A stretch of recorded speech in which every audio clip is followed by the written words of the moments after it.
Halo teman-teman semua, kembali lagi bersama Riang Film. Kali ini Riang Film akan membahas alur cerita sebuah film yang berjudul A Walk Among the Tombstones yang rilis pada tahun 2014 lalu. Film ini bercerita tentang seorang mantan polisi detektif yang dibintangi oleh Liam Neeson. Dia diminta untuk melakukan penyelidikan pembunuhan yang dilakukan oleh pasangan psikopat. Sekedar informasi, film ini diberi rating 6,5 di IMDb. Oke, sebelum masuk ke alur ceritanya, jangan lupa untuk menggunakan headset dan seduh kopinya. Dan ini dia alur ceritanya.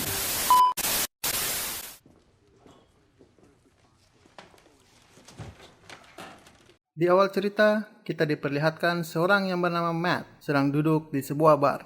Kemudian, datanglah dua orang yang akan merampok bar tersebut hingga membunuh si pemilik bar. Matt yang melihat itu langsung saja mengejar dan membunuh penjahat itu.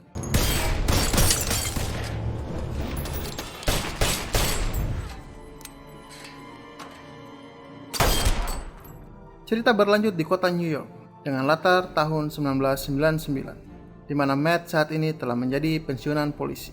Suatu hari, ketika dia sedang duduk sambil membaca koran, Matt didatangi oleh seorang yang bernama Peter. Peter ini merupakan sahabat Matt dan yang paling mengenal Matt di komunitas konseling kecanduan alkohol, di mana Peter meminta Matt untuk membantu kakaknya yang sedang dalam masalah. Matt pun bersedia dan mereka berdua pun langsung mendatangi saudara Peter yang bernama Kenny. Di sini Kenny bercerita bahwa saat ini istrinya telah diculik dan dibunuh. Kenny lalu meminta kepada Matt untuk mencari siapa pembunuhnya dan membawanya kepada Kenny dengan imbalan uang sebesar $40.000. Namun di sini Matt menolak permintaan Kenny dengan alasan orang yang membunuh istrinya bukan orang sembarangan. Padahal Matt menolak tawaran Kenny karena Kenny merupakan pengedar narkoba. Keesokan harinya, Kenny membujuk Matt untuk datang ke rumahnya dan menjelaskan penculikan yang sebenarnya terjadi pada istrinya. Dia menceritakan pada saat itu penculik mengancam agar membawa uang dan ditukarkan dengan istrinya. Namun yang terjadi adalah si penculik malah mengingkari janjinya dan membunuh istrinya dengan cara memutilasi.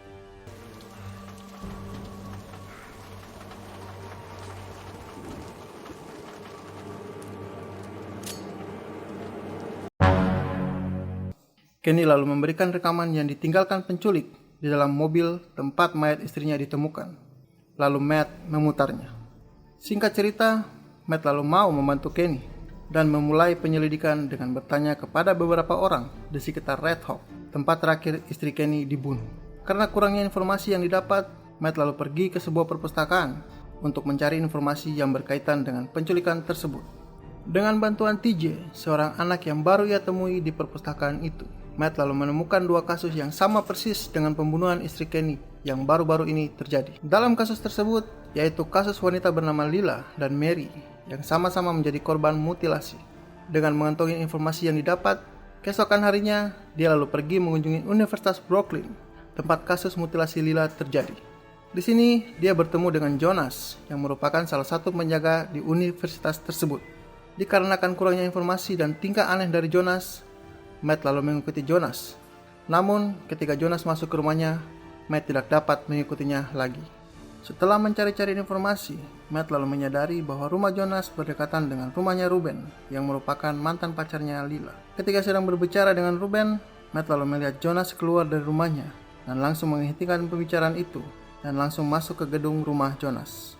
Di sini Matt menemukan foto-foto Lila di atas atap rumah Jonas. Jonas yang melihat Matt dari kejauhan langsung mendatangi Matt dan mencoba membunuhnya dengan pisau. Namun dengan santainya, Matt lalu menawarkan foto yang ada di tangannya dengan pisau yang dipegang Jonas.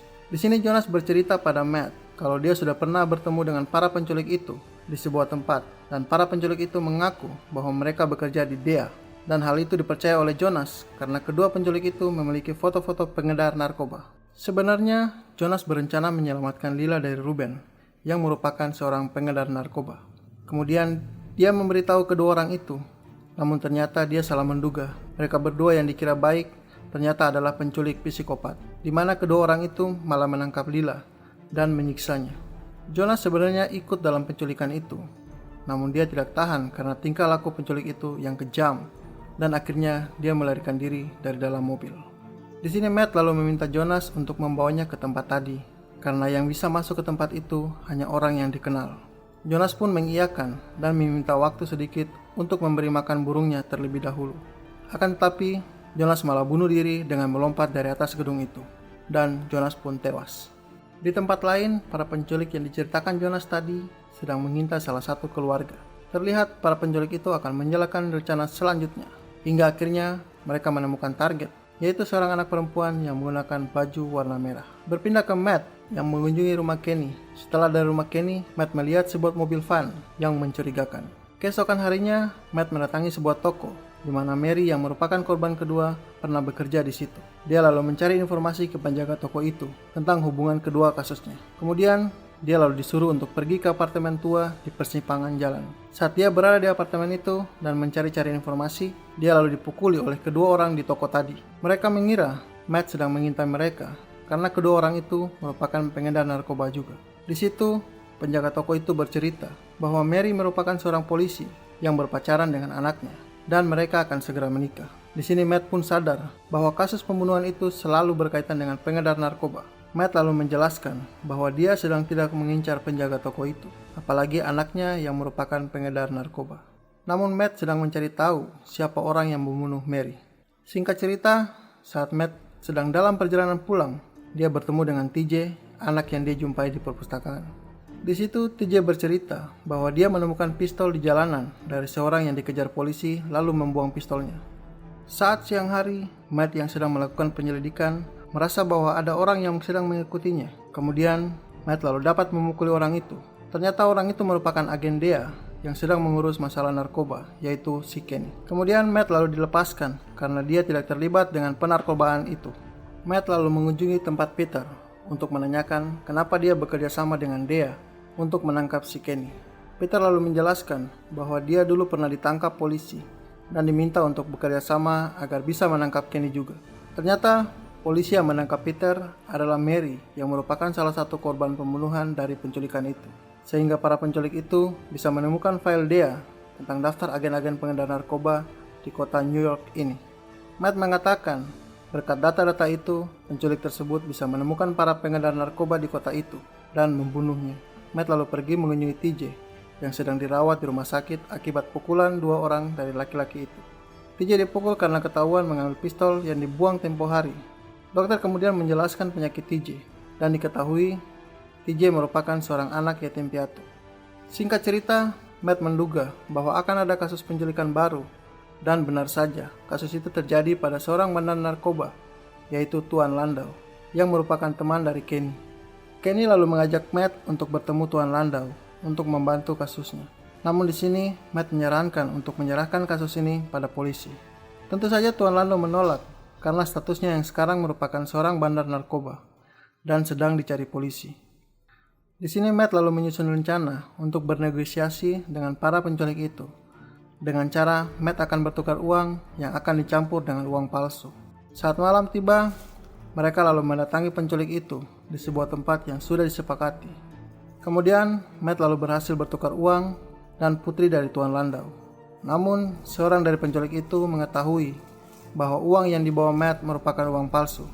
Dan akhirnya terjadilah tembak-menembak di antara mereka.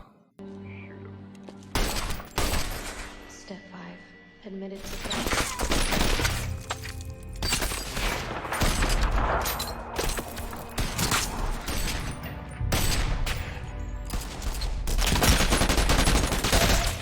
Aksi tembak-menembak itu mengakibatkan Peter tewas tertembak oleh penculik itu. Dan Kenny juga berhasil menembak salah seorang penculik dan pergi dengan keadaan sekarat. Matt dan Kenny lalu masuk ke mobil untuk mengejar penculik itu. Namun mereka menyadari bahwa TJ tidak ada di mobil itu. Kemudian Matt lalu menghubungi TJ dan diketahui TJ sedang berada di dalam mobil penjahat itu. TJ pun memberitahu lokasinya bahwa dia sekarang berada di rumah penculik itu.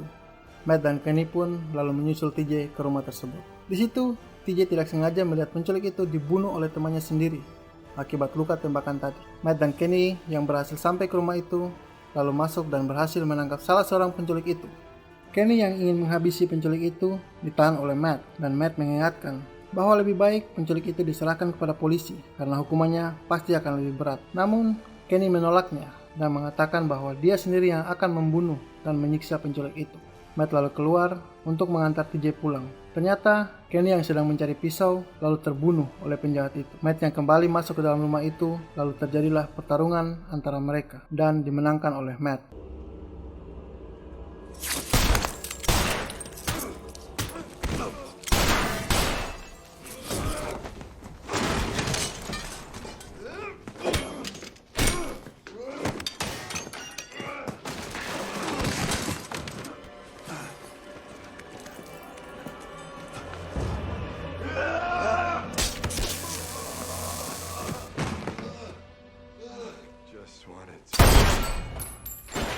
Matt lalu pulang ke rumahnya dan film pun selesai. Oke teman-teman, itulah alur cerita film Walk Among the Tombstone. Gimana menurut kalian dengan film ini? Like kalau suka ya, dan jangan lupa untuk share and subscribe channel ini, agar channel ini bisa terus berkembang di dunia per-YouTubean. Sampai jumpa.